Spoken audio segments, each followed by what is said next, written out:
আজকে আমি একটা মোটিভেশনাল গল্প নিয়ে কথা বলবো, যে গল্পটা আসলে আমাদের অনেক অনেক শিক্ষণীয় হবে। একবার এক ইঁদুর লক্ষ্য করলো যে বাড়িতে ইঁদুর মারার ফাঁদ পাতা হয়েছে। সে খুবই ভয় পেল। ফাঁদটি অকেজো করার জন্য সে এই বাড়িতে থাকা মুরগির সাহায্য চাইল। মুরগি ঘটনাটা শুনে জবাব দিল, ফাঁদটি আমার কোনো ক্ষতি করতে পারবে না, অতএব আমি এখানে কোনো সাহায্য করতে পারবো না। মুরগির কাছ থেকে এই উত্তর শুনে ইঁদুর খুব দুঃখিত হলো এবং ছাগলের কাছে গিয়ে সাহায্য চাইল। ছাগল ফাঁদের কথা শুনে বলল, এই ফাঁদ বড়দের জন্য নয়, আমি এখানে তোমার কোনো সাহায্য করতে পারবো না।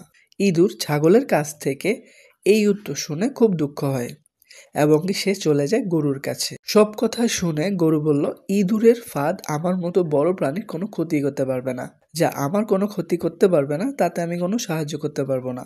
ইঁদুর শেষ পর্যন্ত নিরাশ হয়ে তার ঘরে ফিরে এলো। রাতের বেলা বাড়ির কর্মী অন্ধকারের ভিতরে বুঝতে পারলেন যে ফাঁদে কিছু একটা ধরা পড়েছে। অন্ধকারে ফাঁদের কাছে হাত দিতেই উনি কামড় খেলেন এবং দেখলেন ফাঁদে ইঁদুরের বদলে সাপ ধরা পড়েছে। তার চিৎকারে কর্তার ঘুম ভাঙল। তাড়াতাড়ি ডাক্তার ডাকা হলো। চিকিৎসা শুরু হয়ে গেল, কিন্তু অবস্থা মোটেই ভালো না। পথ্য হিসেবে ডাক্তার মুরগির স্যুপ খাওয়াতে বললেন। স্যুপের জন্য কর্তা মুরগিকে জবাই করে দিলেন। অবস্থা আস্তে আস্তে আরো খারাপ হতে লাগলো। দূর দূরান্ত থেকে আরো অনেক আত্মীয় স্বজন আসতে লাগলো। বাধ্য হয়ে কর্তা ছাগলকে জবাই করলেন তাদের আপ্যায়নের জন্য। আরো ভালো চিকিৎসার জন্য অনেক টাকার দরকার হতে লাগলো।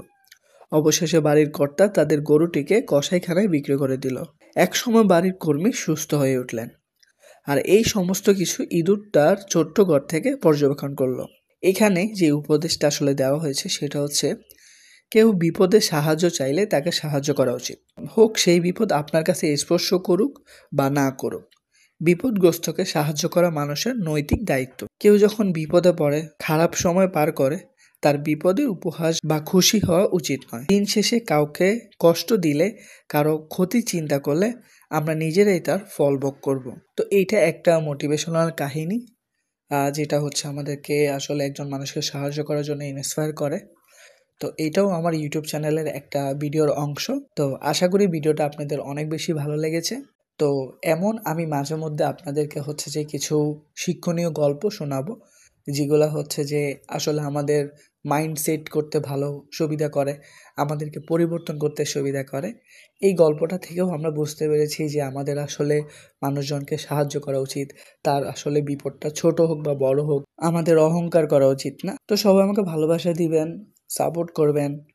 আসসালামু আলাইকুম।